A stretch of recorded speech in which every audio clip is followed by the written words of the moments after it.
Should we buy Maddison or Sterling or both? This is your Game Week 4 preview. Welcome to the Gianni Show. Hope you guys are well. We're going to be answering all the big questions of Game Week 4 to come. However, we're going to start with something a little bit different today. We're going to start with some quick hits from the game week just gone. So give me 60 seconds.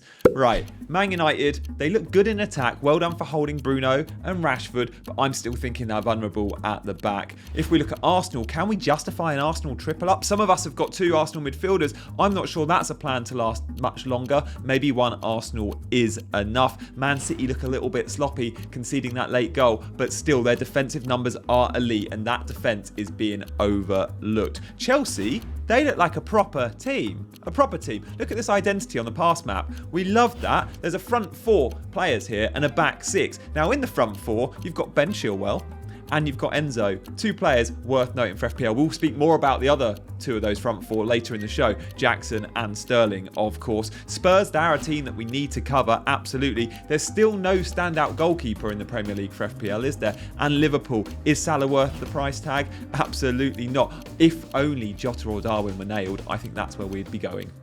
There we go, 60 seconds, just about managed that. Let me know if you like the new format of the show, but let's get to some of the main questions, shall we? The biggest question of the week for me is, are we buying Sterling or are we buying Maddison? Do we want to consider both? Or are we looking in a completely different direction? But we have to start looking at these numbers for Maddison and Sterling, don't we? So let's bring up some stats. And what we know from Maddison first and foremost is Spurs are going to be an attacking team. They're going to attack for fun. And this Spurs team was very much built around Harry Kane. Well, now it's built around James Maddison. Like, sure, it's not a like-for-like replacement, but Maddison is at the epicenter of everything Spurs do well, and he's on set pieces. All the play, pretty much, he's involved and goes through him. He's taking shots. He's super creative. And this is without a number 9 that's performing well, because he's put it on a plate for Richarlison a few times and Richarlison isn't converting. So even without that, he looks to be an outstanding FPL option. Now, if we look at the average position map for James Maddison, this is from the weekend just gone. Like, we thought the Postecoglou team was all about 4-3-3, two number 8s. And we thought it'd be Sarr and Maddison as the two number 8s. Now, you can argue it is still that system, but look how much deeper Sarr is. It's almost like two DMs, Sarr alongside Basuma, and then Maddison's the number 10 with the complete free role. So he's taken Harry Kane's number 10. He's taken some similar positions to Kane on the pitch. Sure, he's not quite the number 9, the focal point, but Harry Kane used to drop deep a lot, but he's got this free role just floating around, and he's advanced as Richarlison. Kulusevski and Son are providing the width, although Son was pretty narrow in the game week just gone, but he moved up front, which is why this average position map's a little bit skewed, because when Richarlison went off, Son went central. But Maddison just looks loads of fun, and I look at his price point, I look at the fixtures Spurs have got, I think this is a guy we need to cover. So let's look at some of the numbers between him and Sterling. But before we do that, let's just also touch on Sterling's average position map, because if we're talking about the most advanced player, then Sterling is up there. Him and Nicolas Jackson, average position's pretty much the same. Now, when you look at an average position map from a wide forward and you see they're the most advanced player on the pitch, we can look at players like Mo Salah. In the past, we've seen like the likes of Solly March in that bracket, wide right, super high. Sterling ticks that box. And it's better for Sterling that behind him, he's got a fullback, whether it's James or Gusto, that isn't overlapping much, that isn't super advanced. Like, it's more disciplined as a fullback than, say, Ben Chilwell is pretty much playing left wing, isn't he? So on the left, you've got Chilwell, and on the right, you've got Sterling. And we absolutely loved that. And look, Sterling in Game Week 1 was disappointing. Game Week 2, he looked good against West Ham. It didn't perform in terms of FPL numbers. We knew it was coming Game Week 3. Is this a sign of things to come? Or maybe when the fixtures are good, yes. I'm not so sure you want Sterling over Jackson, though, or over Maddison. So let's look at the numbers between him and Maddison. Look, so far, FPL points, similar, 22, 23. The expected goals, however, in fact, all these metrics, pretty much, Maddison's going to outperform Sterling. So expected goals, 1.25 for Sterling. Sorry, 1.25 for Maddison, 0.92 for Sterling. Not too much between them in terms of goal threat, but it's the assist threat where it's the huge difference. Like Sterling's assist threat, it's like 0.54. The expected assists for Maddison, however, 1.64. Even the goal attempts, like Maddison outperforms him 8-6.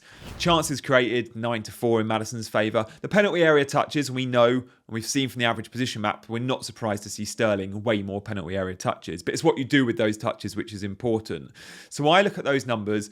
I look at the average position. I look at other players within that team. Now, if I'm buying a Spurs attacker, I know it's Maddison. If I'm buying a Chelsea attacker, you could argue it's Sterling, it's Chilwell, it's Jackson, or even Enzo, like, is playing in that front four, and his underlying numbers are really good, and he's like 5 million.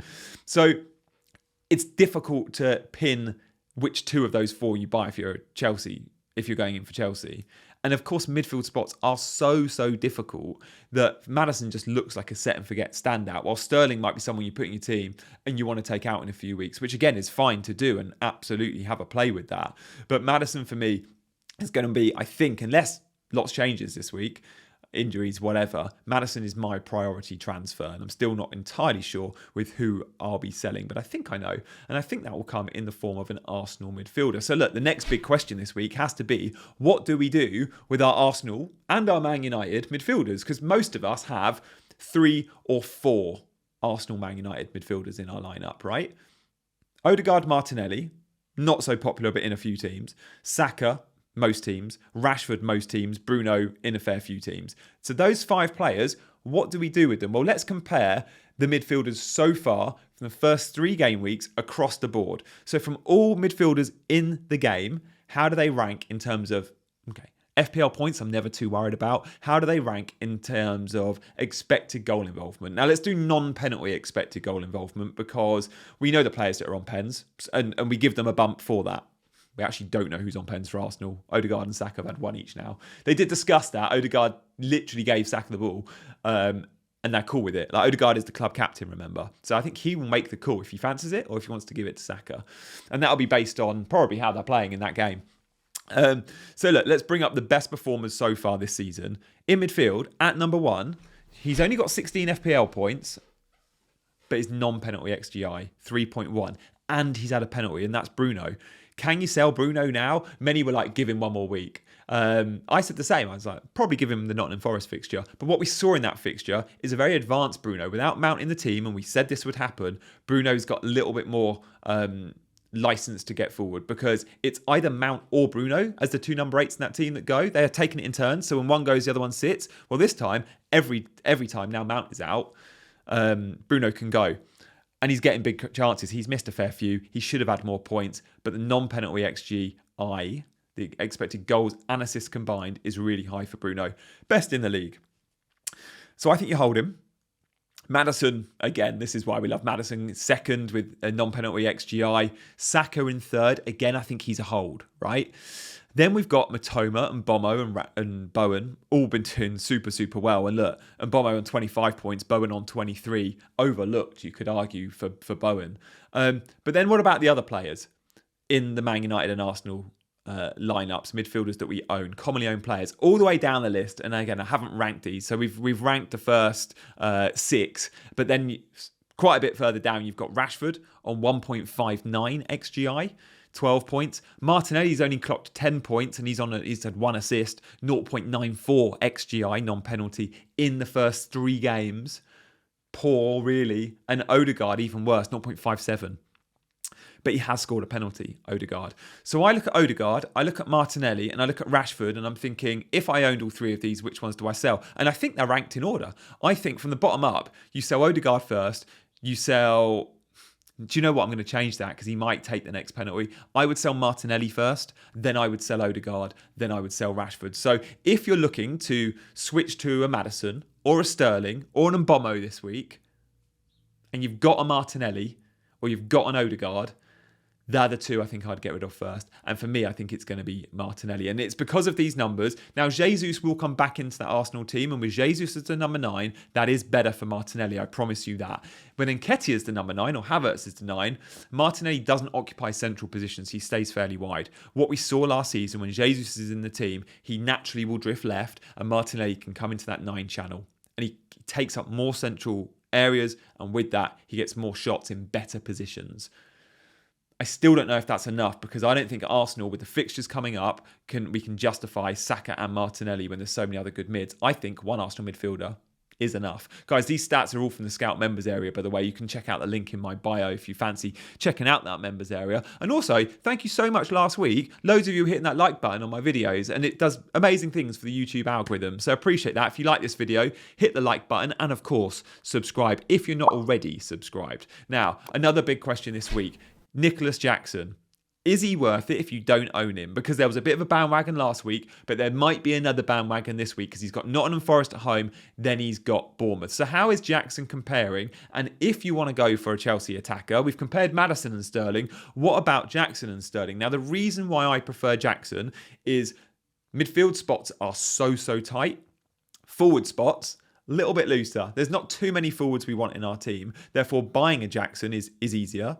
Jackson also, I think, has been more consistent. So I know the points have only come for Jackson in game week 3, but what did we see from Jackson?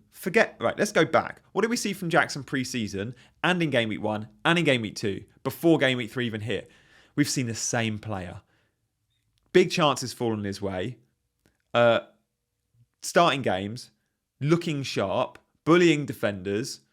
We like this Nico Jackson. I know he's missed a couple of big chances, but they're falling his way. He creates his own chances. He creates chaos. He's a bit like a Darwin Núñez. These types of strikers can look a little bit clumsy on the eye.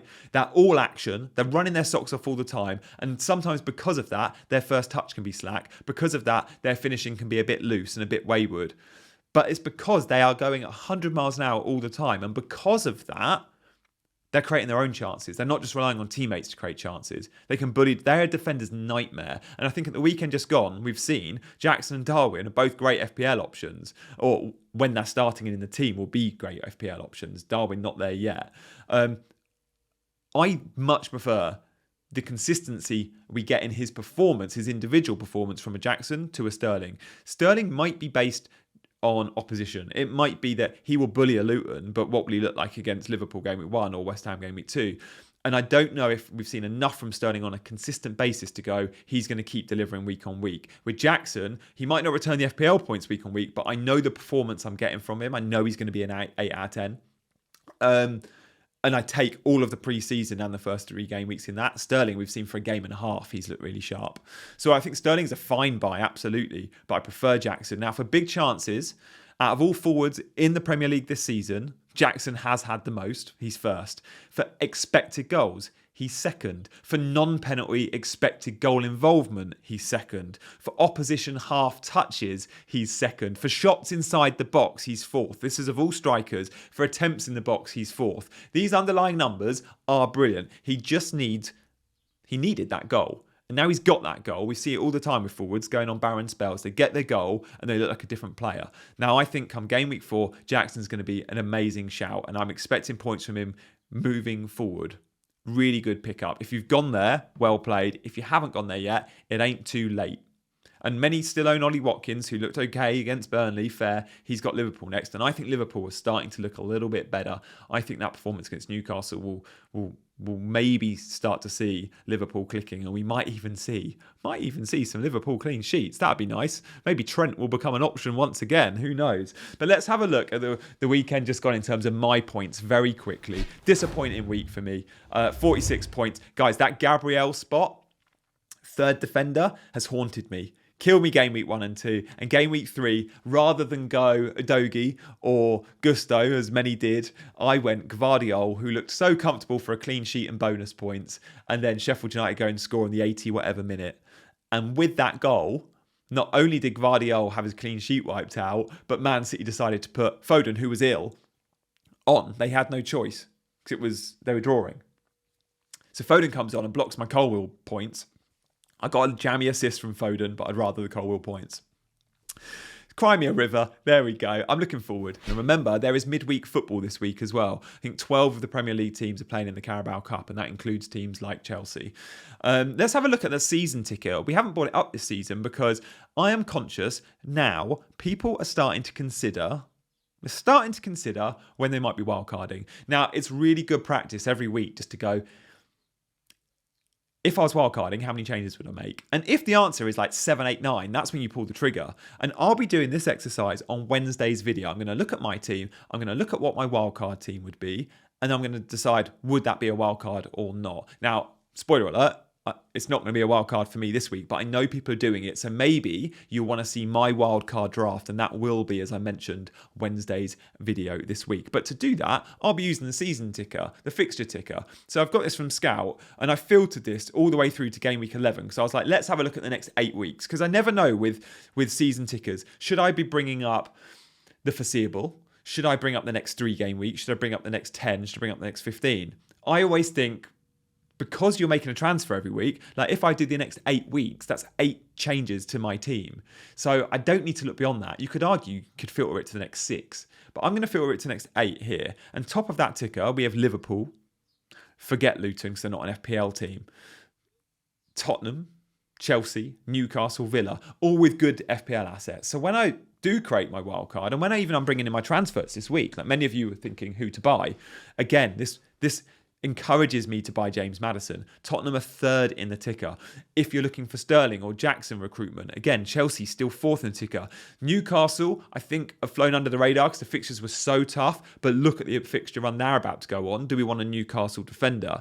Liverpool, if only Darwin could start every game, he'll be a good FPL option. So we like the ticker, even in Bombo owners, just below Aston Villa, who again, Diaby on my radar, and Bombo, haven't got him yet, and I thought he'd be my Game Week 4 transfer in. I'm not so sure he will be now because I like Maddison, but the tickers are always really, really useful. So hopefully you've enjoyed this particular Game Week preview. I've changed the format a little bit, so let me know in the comments if you like the quick hits at the top and all that jazz. Appreciate all those likes and subscribes, guys. I'm really hoping to see a flood of subscribers in the next couple of weeks, so hit that button if you can. As I mentioned, Wednesday's video is going to be wildcard, Thursday video going to be team selection. Thank you guys for watching, and we'll see you very soon.